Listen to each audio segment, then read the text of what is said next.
नमस्कार मित्रांनो, मी किशोर बोराटे तिसरा डोळा या यूट्यूब चॅनलमध्ये मी आपलं स्वागत करतो। मित्रांनो, आजचा विषय आहे आपला तो म्हणजे गिरणी कामगारांना मुंबईतच घरे मिळायला हवीत।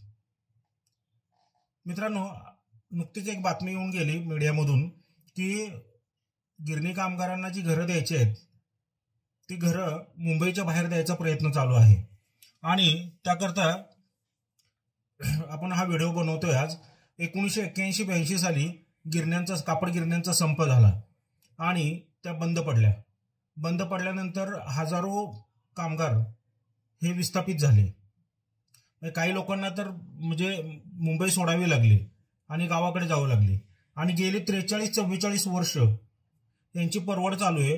त्यांना घरे मिळणार असं बोललं जात आहे। काही लोकांना मिळाली, ती पण खूप वर्षानंतर मिळाली आणि अजूनही खूप असे लोक आहेत की ज्यांना अद्याप घरे मिळालेली नाहीयेत। आणि दुर्दैवाची बाब अशी की याच्यामध्ये अनेक कामगार असे आहेत की जे आज हयातीत नाहीयेत, स्वर्गवासी झाले, घर करून ते अक्षरशः गेले, परंतु त्यांना अद्याप घरं मिळाली, त्यांच्या वारसांना सुद्धा अद्याप घरं मिळालेली नाहीयेत। आणि सगळ्यात आश्चर्याची गोष्ट म्हणजे दरम्यानच्या काळामध्ये जे काही प्रमुख पक्ष आहेत ह्या सर्व पक्षांची सत्ता महाराष्ट्रामध्ये येऊन गेली, परंतु या गिरणी कामगारांना कुणीही न्याय देऊ शकलं नाहीये। ज्या वेळेला गिरण्या बंद पडल्या त्याच वेळी या कामगारांचं पुनर्वसन व्हायला हवं होतं, त्यावेळेलाही ते पुनर्वसन झालेलं नाहीये आणि त्यामुळं अनेक कामगार रस्त्यावर आले, त्यांचे कुटुंबीय रस्त्यावर आले, परंतु कुठल्याही म्हणजे त्यावेळेचे सत्ताधारी असो, विरोधक असो, नंतरचे सत्ताधारी असतील किंवा विरोधक असतील, दरम्यानच्या काळामध्ये सगळे पक्ष सत्तेवरती येऊन गेले, परंतु कामगारांची परवड काय तिथे थांबलेली नाहीये। आणि म्हणजे त्याच्यानंतर म्हणजे ह्या गिरण्या बंद पडल्या, लोकांच्या नोकऱ्या गेल्या, हे लोक विस्थापित झाले, त्याच्यानंतर जे त्यांच्या बायका पोरांचे हाल झाले, जी परवड झाली नाही, हे म्हणजे शब्दात सांगण्यासारखं नाहीये। म्हणजे ह्याच्यावर जर खरंच कोणी एखाद्याने डॉक्युमेंटरी बनवायला घेतली ना तर हा महाराष्ट्र त्यांचे हाल ऐकून रडेल, अक्षरशः रडेल, थरकाप उडेल काळजाचा। अशा पद्धतीनं काही कुटुंबाचे हाल झालेत ह्या संपामुळे आणि ह्या गिरण्या बंद पडल्यामुळं, परंतु ह्या लोकांना अद्यापही घरं दिलेली जात नाहीयेत। आणि आता जी दिली जात आहेत, जी द्यायचं म्हणते शासन, हे कुठंतरी बाहेर म्हणजे पनवेलच्याही पुढं त्या कोण फाटा वगैरे त्या साईडला कुठंतरी तिथे ही घरं द्यायची असा विचार चाललेला आहे शासनाचा। मग मुंबईमध्ये कापड गिरण्या होत्या, गिरण्यांच्या जमिनी ह्या त्यावेळेला बिल्डरांच्या घशात घातल्या, मग आता तिथे मुंबईमध्ये घरं द्यायला शासनाला काय बिघडतंय? म्हणजे कुठेतरी तुम्ही मुंबईच्या बाहेर जाणार, तिथे कुठेतरी तुम्ही 1 RK एखादा देणार 180-200 स्क्वेअर फुटाचा, त्यावेळेला ऍक्च्युली खरा तर मुंबईवर हक्क म्हणजे शिवसेना प्रमुख बाळासाहेब ठाकरे म्हणायचे मुंबईचा मालक कोण आहे, तर इथला आगरी कोळी बांधव आणि हा गिरणी कामगार हा मुंबईचा मालक आहे। मुंबईचा मालकी हक्क ह्या कामगारांचा आणि आगरी कोळ्यांचा आहे। ही मुंबई आगरी कोळ्यांची आणि गिरणी कामगारांची आहे।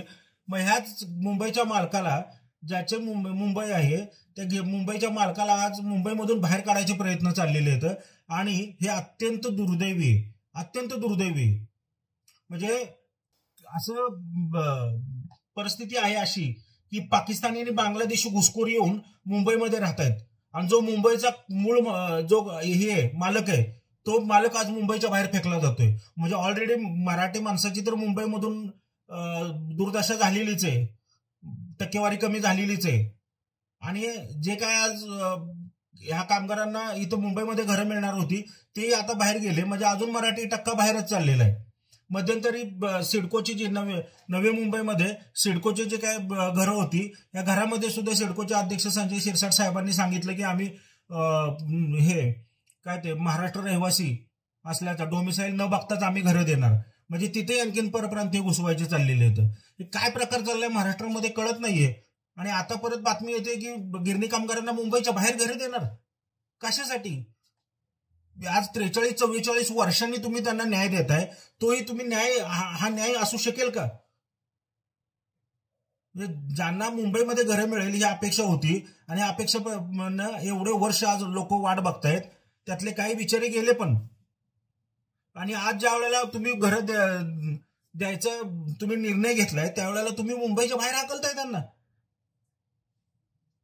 परप्रांतातून आलेल्या झोपडपट्टी वासियांना तुम्ही पक्की घरं दिली मुंबईमध्ये, आणि ज्यानं इथं कष्ट केला, ज्याने ही मुंबई उभी केली, त्या मुंबईच्या तुम्ही मालकालाच बाहेर काढताय तिथून. काय प्रकार आहे हा खरंच समजलं नाहीये. म्हणजे अनधिकृत झोपड्या ज्या 3-3, 4-4 मजली उभ्या राहिलेल्या आहेत त्यांना हा संरक्षण मिळतंय, आणि त्या लोकांना तुम्ही पक्की घरं देताय बांधून. बाहेरून जे बांगलादेशी पाकिस्तानी घुसखोर आलेत त्यांना तुम्ही तिथे झोपडपट्ट्या बांधून राहिले, ते चालतंय तुम्हाला. फक्त कामगार नकोय तुम्हाला.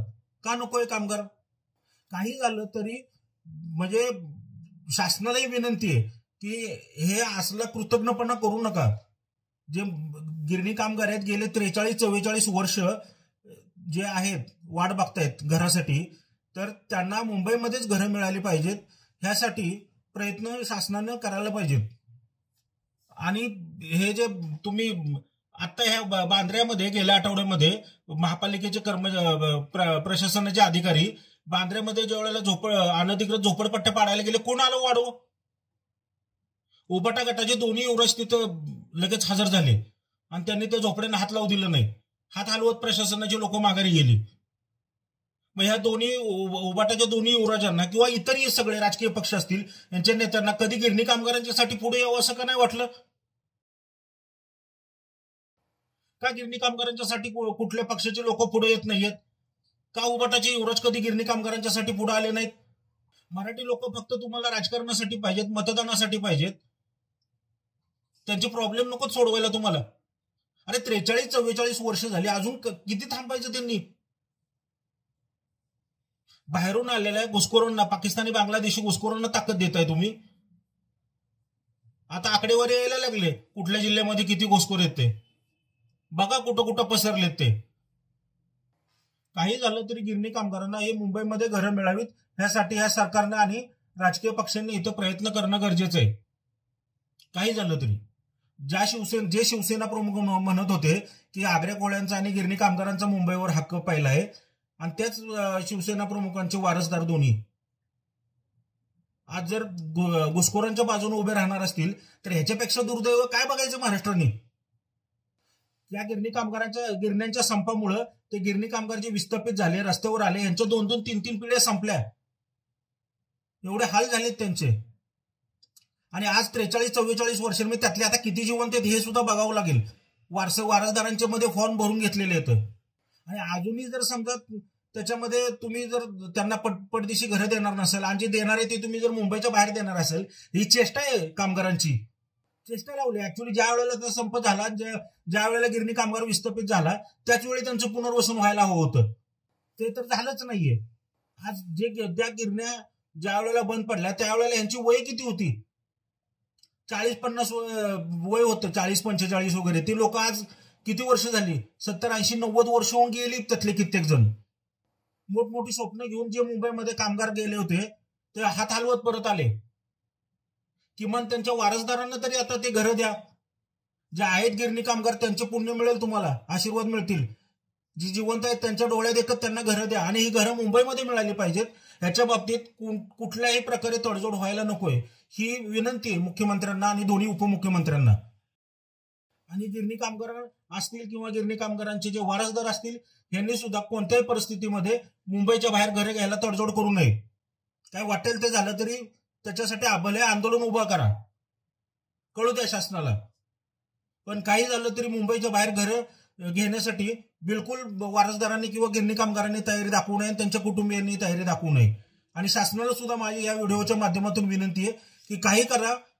एकतर 40 वर्ष उलटून गेलेले ह्या गोष्टीला. म्हणजे आता आपल्याला खरंच तोंड दाखवायला जागा राहिलेली नाहीये. काही करा, घरं द्या, पण ही घरं मुंबईमध्येच मिळाली पाहिजेत. ह्या गोष्टीवर ठाम राहा. मित्रांनो, आपल्याला जर हा व्हिडिओ आवडला असेल तर निश्चितपणे लाईक करा. आपल्या कुटुंबियांना सांगा, कुटुंबातील सदस्यांना, मित्रांना, नातेवाईकांना सांगा, लाईक करा. आणि तिसरा डोळा ह्या चॅनलला ऑल पर्यायावर जाऊन टिक मार्क करून सबस्क्राईब करा. धन्यवाद.